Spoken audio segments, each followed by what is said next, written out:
Folks, after watching my video about the problem surrounding the northern Indian town of Ayoti and also Jerusalem in the Middle East, one of the Tamil viewers asked the question whether Valmiki is alive or not, or am I aware of the fact that Valmiki is a historical figure or not.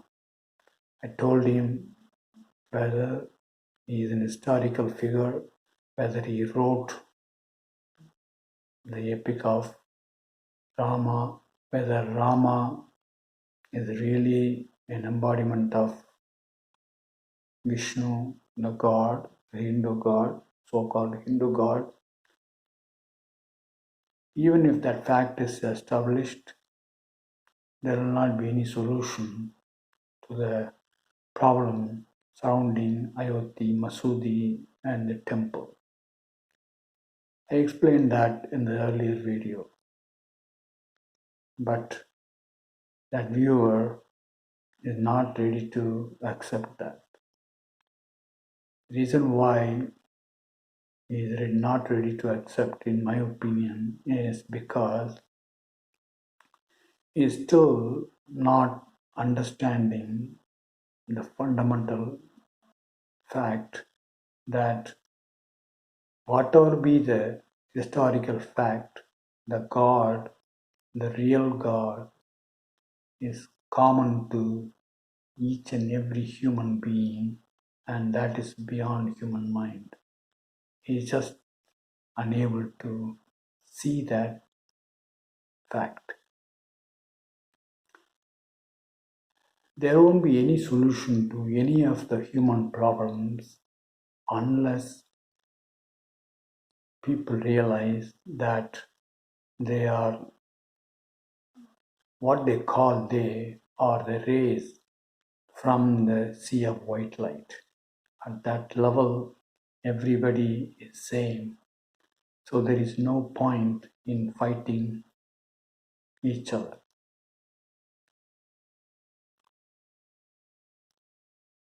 I was telling in an earlier video that Jesus Christ is an embodiment of golden light because it is said in the Bible that he claimed that life, the principle of life, and he are one and the same. He identified with the life principle, which is nothing but the golden light. Some of the Christian denominations understand that he is the golden light,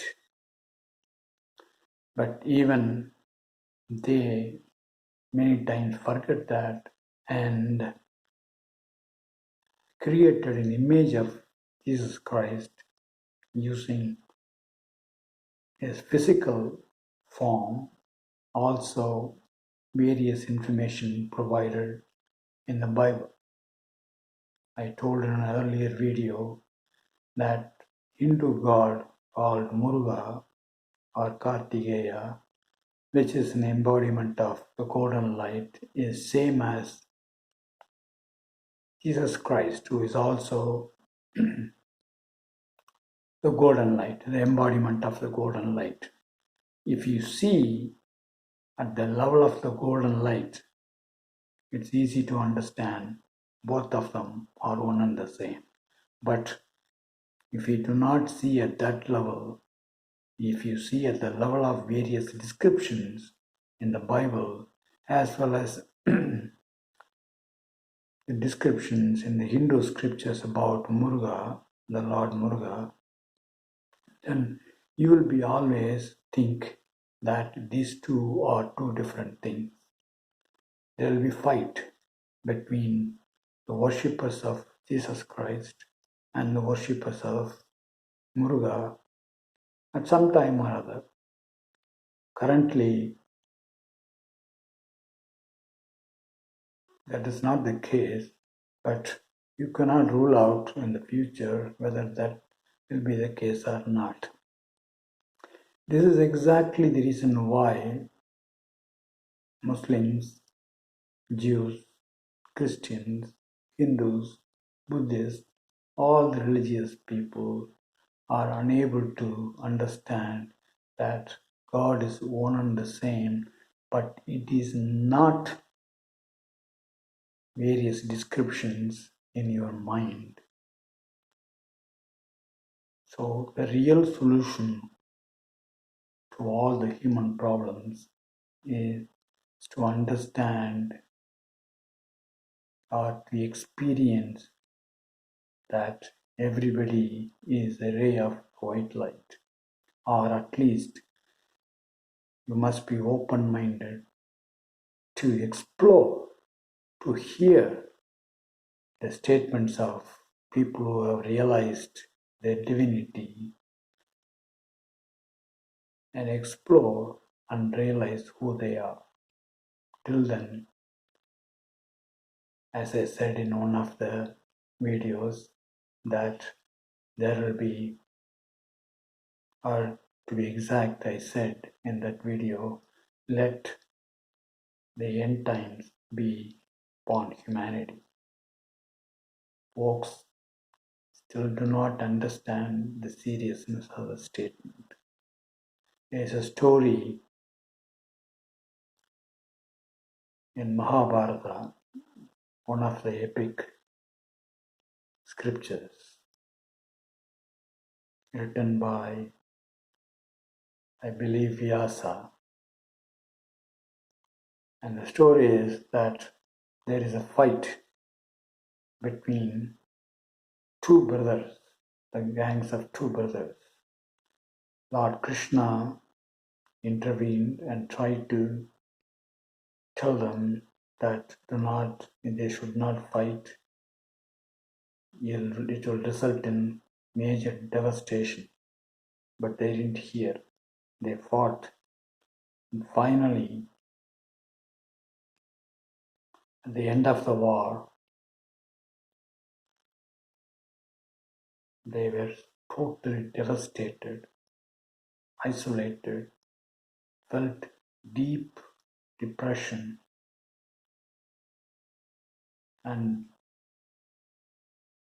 was in a state of total despair. And that's how humanity is going to be unless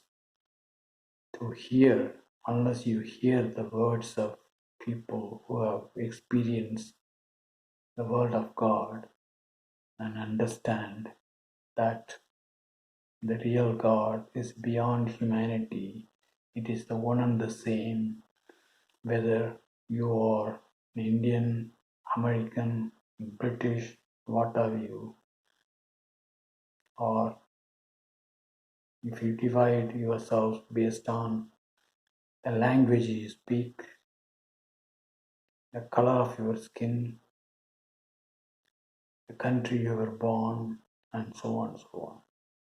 I would strongly suggest come out of this dream, come out of this your mental existence,